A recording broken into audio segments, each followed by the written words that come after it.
ایک قدم ہم چلیں گے 10 قدم وہ آئے گا، ہم چلیں گے وہ دوڑے گا، ہم سے اتنی محبت کرتا ہے جس کی کوئی انتہا نہیں ہے۔ اور بتا دیا امت محمدیہ سے خاص طور پر کہ کیا ہوا، موسیٰ علیہ السلام نے اللہ سے دعا، اللہ سے یعنی وحی میں تھے، آپ نے پوچھا کہ اللہ کیا بات ہے کہ میں جتنے تیرے قریب ہوں ایسا کوئی اور بھی ہو سکتا کہ جو تیرے قریب مجھ سے زیادہ قریب ہو؟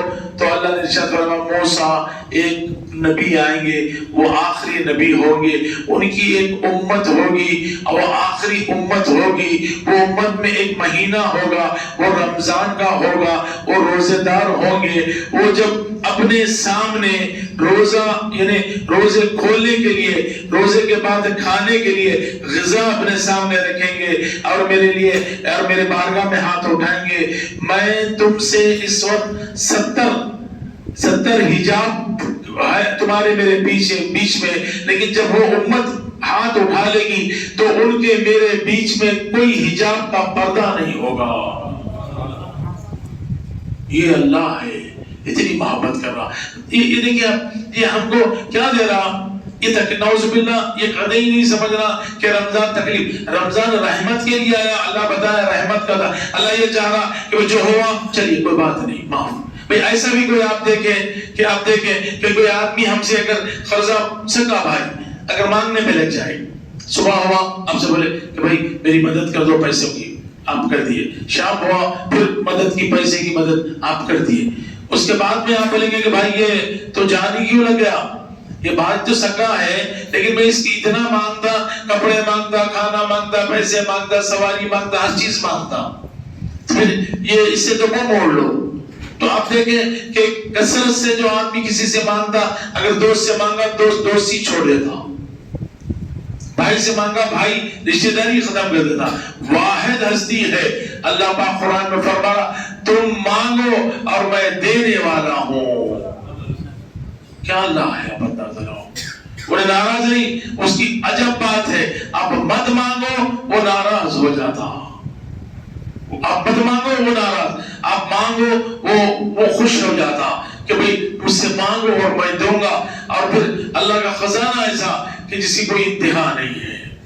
تو اس لیے یہ آپ دیکھیں کہ یہ مہینہ دیا کہ میرے حبیب کی امتیوں اگر 11 مہینے گناہوں میں لتھڑے گئے، گناہوں سے بھر گئے تمہارے نامہ اعمال اور تم دنیا میں ملوث ہو گئے، ایک مہینہ دے رہا ہوں، ایک مہینہ، یہ مہینہ پالو۔ نبی نے کیا کہا کہ بھئی ایک، میں نے گزشتہ جمعہ آپ سے کہا تھا، ایک ممبر پر تشریف رکھے، آمین بتایا، پھر صحابہ نے پوچھا یا رسول اللہ یہ آمین کی کیا بات ہے؟ تو آپ نے ارشاد فرمایا کہ جبرائیل آئے اور بتائے کہ جس کو رمضان کا مہینہ ملا اس کی مغفرت نہ ہوئی، وہ اپنے آپ کو بخشوا نہ سکا تو وہ اس کی ناک آلود ہو جائے، وہ جہنم میں جائے۔ میں نے آمین کہا، کیا مانے؟ گڑگڑانے کا مہینہ ہے۔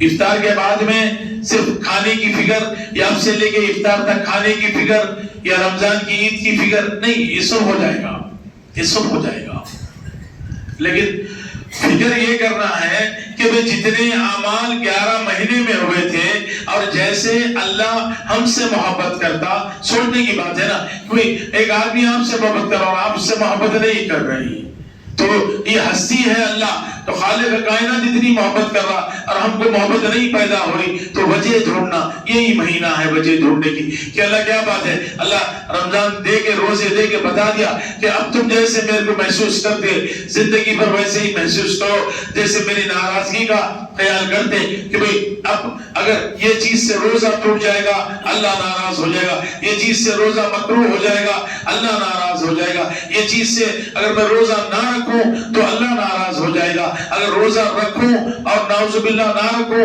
اور جھوٹ بولوں اللہ کو پتہ لگ جائے گا۔ یہ اگر معلوم ہو گیا اللہ کی عزت کی قسم، پھر کیا ہوا کہ زندگی بھر تقوی پہ چلنے والے بن گئے، زندگی بھر تقوی پہ چلنے والے بن گئے۔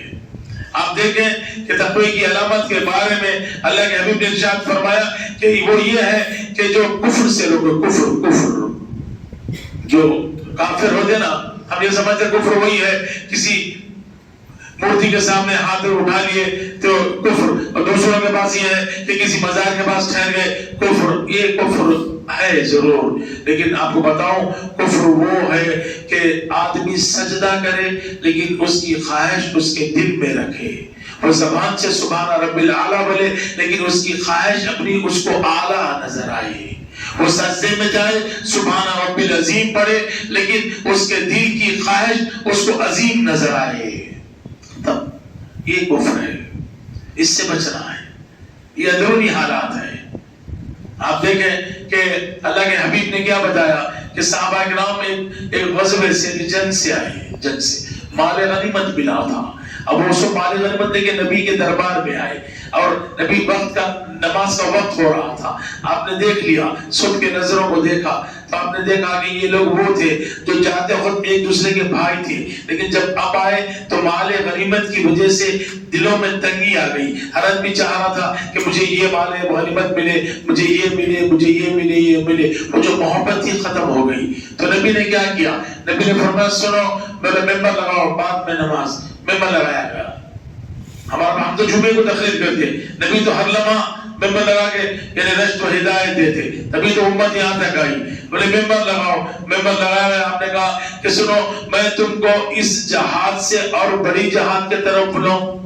صحابہ پریشان، بولے اس سے بھی بڑا جہاد ہے جو ہم اگر کٹ گئے تو شہید، بچ کے آئے تو غازی۔ ہمارا عالم یہ ہے کہ اب اس سے بڑا جہاد تو ہم جانتے ہی نہیں، ہمارے ہاتھ پاؤں بھی کٹ جا رہے ہیں اور ہم شہید ہو جا رہے ہیں، اس سے بڑا جہاد؟ تو آپ نے ارشاد فرمایا ہاں اس سے بڑا جہاد ہے کہ تم تلوار سے دشمن کو کاٹتے جاؤ، تلوار ٹوٹ جائے، تم غازی بن کے آؤ، اس سے بڑا جہاد؟ یا تمہیں یہ شہید کر دے، اس سے بڑی شہادت بتاؤں؟ صحابہ سے یا رسول اللہ، تو بولے سنو اپنے نفس سے ہر لمحے جنگ کرتے رہو، اپنے اندر والے سے ہر وقت جنگ کرتے رہو، اپنے اندر والے کو ہر وقت دیکھتے رہو، یہ جا رہا کدھر، یہ بول رہا کیا چاہ رہا، یہ ہر وقت اللہ سے دوری کی بات کرتا، جب ذکر کی بات آتی تو بولتا کہ میرے کاروبار ہے، جب روزے کی بات آتی تو بتاتا کہ نہیں بھائی اگر اس سے رہنے سے میری زندگی ضائع ہو جائے گی، یعنی موت ہو جائے گی، بیمار ہو جائے گا، میں بیمار ہو جاؤں گا، یہ چاہتا۔ بولے اس کو پکڑو، اس کو۔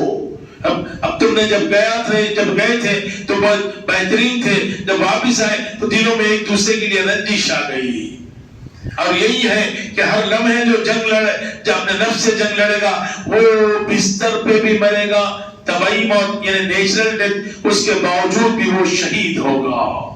آپ اندازہ لگاؤ، یہ شہید ہے، وہ شہید ہے جو جنگ میں گھوڑے پہ نہیں بیٹھا، تلوار نہیں اٹھایا، لیکن اللہ کی خاطر اپنے نفس سے جنگ کرتے رہا۔ تو یہی تقویٰ ہے، یہی تقویٰ ہے۔ اللہ کے حبیب نے کفر وہ ہے جو اللہ سے دوری اختیار کرتے۔ پھر آپ نے ارشاد فرمایا کہ کفر سے بچنا تقویٰ ہے، پھر گمراہی سے بچنا تقویٰ ہے، گمراہی۔ آپ دیکھیں اللہ کے حبیب نے ارشاد فرمایا، کیا صورت ہے؟ الحمدللہ رب العالمین الرحمن الرحیم مالک یوم الدین، کسی لیے رکھا ہوگا کہ بھئی آپ دیکھیں 17 رکعت آپ کو فرض ہے، 17 مرتبہ تو آپ کو پڑھنا ہی ہے سورہ فاتحہ۔ اوپر کتاب ہے، کتاب کی ماں ہے، قرآن کی پوری رحمت نعمت اسی میں ہے، سورہ فاتحہ۔ آپ دیکھیں تو اس میں کیا ہے؟ ولدالین، ظالین کے معنی کیا ہے؟ اے اللہ ہم کو کیا کر، اہدنا الصراط المستقیم، صراط مستقیم پہ چلا، صراط الذین انعمت علیہم، ان کے راستے پہ چلا جس پر تو نے انعام فرمایا، صرف سیدھے راستے پہ نہیں۔ دعا بھی اللہ کی حکمت ہے کہ دعا یہ نہیں مانگنا کہ اللہ دولت دے دے، اللہ دولت دے گا موت دے دے گا، اللہ دولت دے دے گا اپاہج بنا دے گا، اللہ دولت دے دے گا اور رزق چھین لے گا، بیمار کر دے گا۔ تو حکمت کیا ہے؟ اے اللہ خیر کے ساتھ دولت دے دے، اپنے فضل کے ساتھ دولت دے دے، اپنے کرم کے ساتھ دولت دے دے، یہ دعا حکمت ہے۔ اللہ بتا رہا، اللہ یہ نہیں بتا اہدنا الصراط المستقیم تو چلو خالی صراط۔ تو اب شیطان کیا بتایا؟ وہ بتایا کہ میں اللہ سے، جب اللہ نے اسے دھتکار دیا تو بتایا کہ اے اللہ مجھے کیا کرنا کہ میں صراط مستقیم پہ کھڑا ہوں گا اور انہیں بھٹکاؤں گا۔ بھئی دیکھیے نماز سے اگر کسی کو روکنا ہے نعوذ باللہ تو مسجد کے دروازے پہ آگے روکے گا نا کہ بھئی مت پڑھو بول کے، گھر میں تو نہیں بولے گا. تو اسی وہ ایسی جگہ کھڑا ہوگا جہاں سے اللہ ملے گا. تو اللہ نے کیا کیا، آیات مبارکہ نازل فرما دی، اہدنا الصراط المستقیم صراط الذین انعمت، اور یہ نہیں ان لوگوں کے راستے پہ چلا جس پر تو نے انعام فرمایا، اور پھر نہ کہ ان پر جس پہ تو مغضوب غضب زدہ ہوا، نہ گمراہوں کے ولدارین، ہم آمین. تو گمراہی کیا ہے آپ اندازہ لگاؤ. اللہ کے حبیب نے حجۃ الوداع میں آخری خطبے میں فرما دیا کہ سنو میں جا رہا ہوں، آپ کو تنہا چھوڑ کے نہیں جا رہا ہوں، میری امت میں تم کو قرآن دے کے جا رہا ہوں.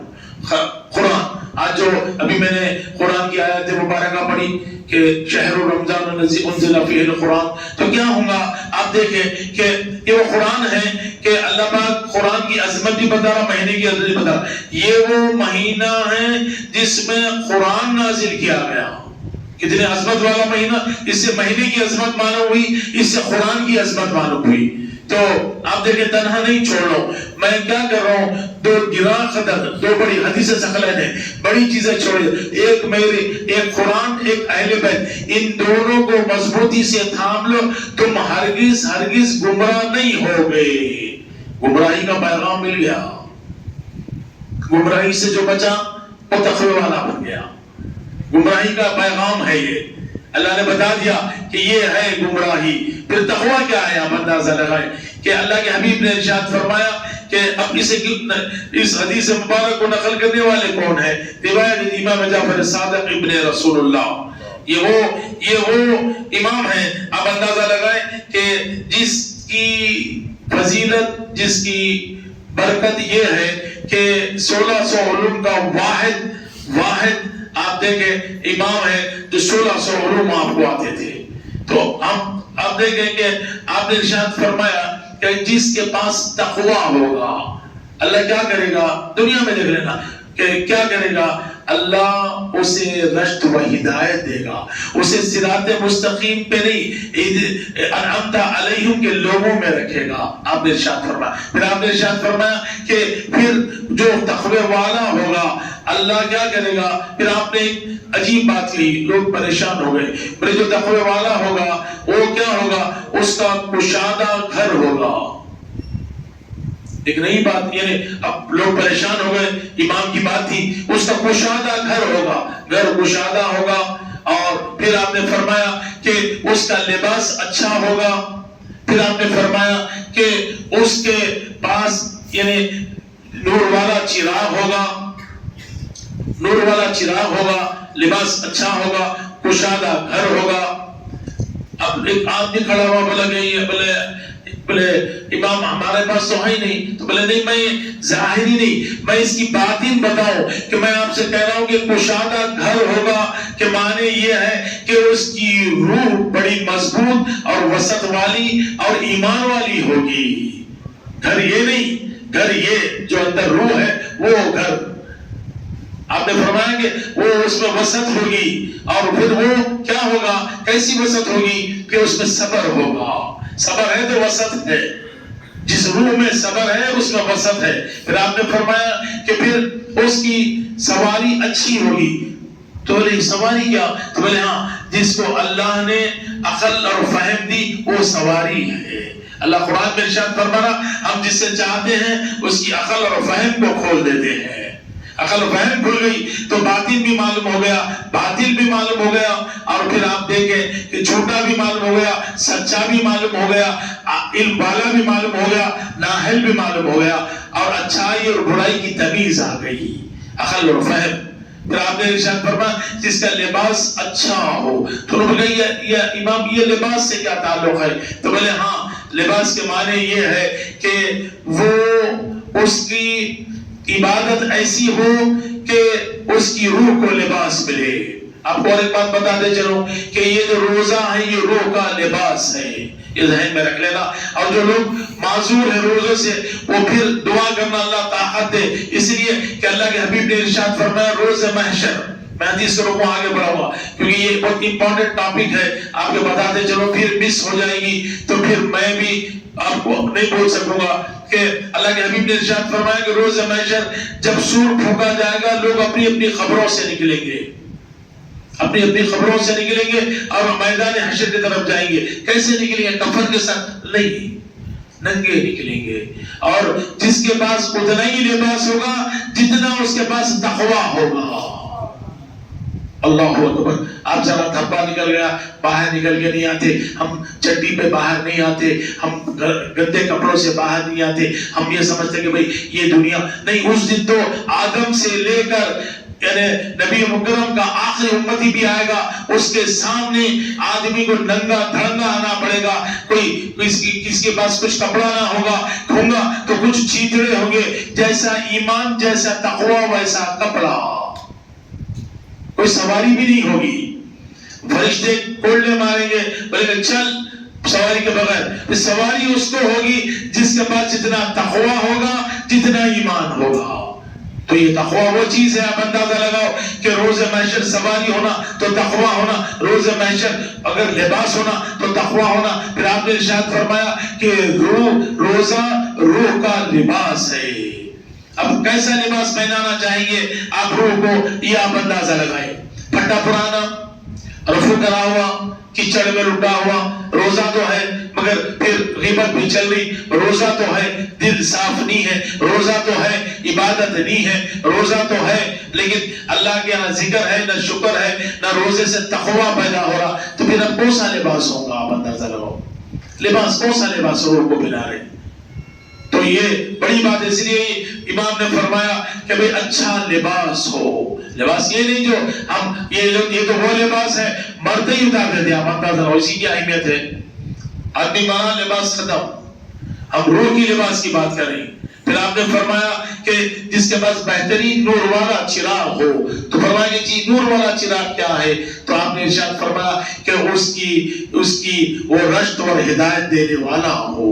اس کی وجہ سے لوگوں کو ہدایت ملے، چراغ سے روشنی ملتی، ہدایت ملے. پھر تقویٰ آپ اندازہ لگاؤ. آپ نے ارشاد فرمایا کہ دنیا میں بھی اللہ کیا کرے گا؟ اس کے رزق میں آسانی کرے گا. دنیا میں اس کی عقل و فہم کو کھول دے گا. جس کے پاس تقویٰ ہوگا، جس کے پاس روح کا لباس ہوگا، جس کی روح لباس سے یعنی مزین ہوگی، پھر وہ کامیاب ہے.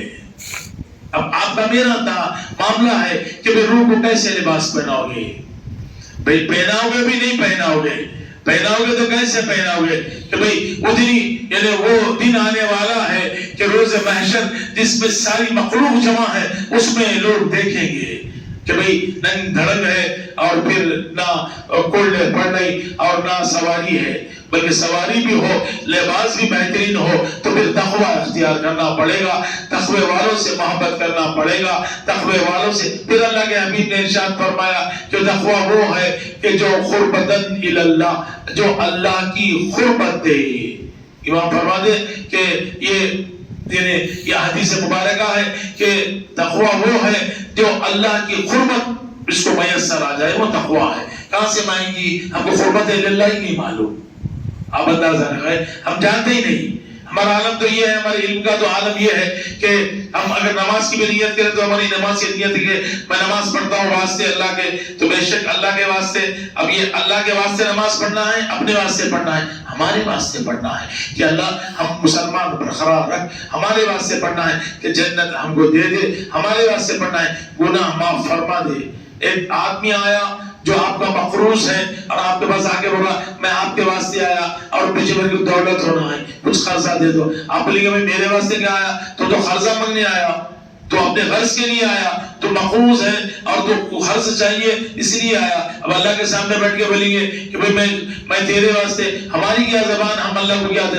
آپ نیت یہ بات ہے کہ قربتاً الی اللہ، میں نماز پڑھتا ہوں 2 رکعت نماز جمعہ یا ظہر یا عصر یا مغرب، قربتاً الی اللہ کے لیے، اللہ تیری قربت کے لیے. تو اللہ کیا کرے گا؟ اللہ کی قربت کے قابل ہم نہیں ہیں، لیکن اللہ ہم کو ان ہستیوں کے قریب کرے گا جس سے اللہ قریب ہے. یہ مزاج ہونا چاہیے، یہ معاملہ ہونا چاہیے، یہ دین ہونا چاہیے. اللہ سے دعا ہے بار الہ بیعت محمد صلی اللہ علیہ وسلم وآل محمد صلی اللہ علیہ وسلم جو کہا سنا گیا مولا اس پر عمل کرنے کی توفیق صلاحیت طاقت عطا فرما دے.